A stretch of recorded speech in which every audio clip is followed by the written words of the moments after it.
Kodakara block panchayat മാലിന്യമുക്ത പ്രഖ്യാപനവും മാലിന്യമുക്ത പദ്ധതിയിൽ മികച്ച പ്രവർത്തനം കാഴ്ചവെച്ച പഞ്ചായത്തുകൾക്കുള്ള പുരസ്കാര വിതരണവും നടത്തി.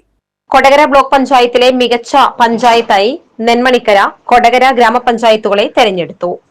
Block president K M Chandran ഉദ്ഘാടനം ചെയ്തു. വൈസ് പ്രസിഡന്റ് ഷീല മനോഹരൻ അധ്യക്ഷത വഹിച്ചു. E K Sadasivan, Alagappanagar panchayat president K Rajeswari, Thrikkur panchayat president Sundari Mohandas, Nenmanikkara panchayat president T S Baiju, Kodakara panchayat president Ambili Soman, Puthukkad panchayat vice president Shiny Joju, Varantharappilly panchayat vice president T G Ashokan എന്നിവർ പ്രസംഗിച്ചു.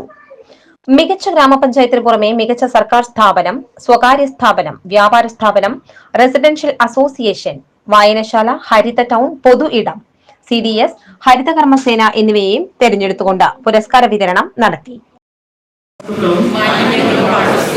അലക്ഷ്യമായി വലിച്ചെറിഞ്ഞ് നാടും നഗരവും ജലാശയങ്ങൾ വൃത്തിഹീനമാക്കുന്നത് എന്റെ നാടിനോട് ചെയ്യുന്ന കുറ്റകൃത്യമാണെന്ന് ഇന്നലെ വരെ ചർച്ച ചെയ്തിട്ടുണ്ട്. കേരളത്തിലെ മാലിന്യ സംസ്കരണമാണ്. മാലിന്യത്തിൻ്റെ പ്രശ്ന പരിഹാരത്തിന് രാജ്യത്തിന് സാധ്യമല്ല എന്നൊരു തോന്നൽ വരെ ഉണ്ടായിരുന്നു. ജൈവ മാലിന്യങ്ങൾ അത് ബയോബിനും അതേപോലെ തന്നെ കമ്പോസ്റ്റിനും ആക്കിയിട്ട് അത് നമ്മുടെ വളമാക്കി മാറ്റുന്ന കാര്യത്തിലെ എല്ലാ കാര്യങ്ങളും വളരെ നല്ല രീതിയിലുള്ള പ്രവർത്തനങ്ങൾ കാഴ്ചവെച്ചിട്ടുണ്ട്.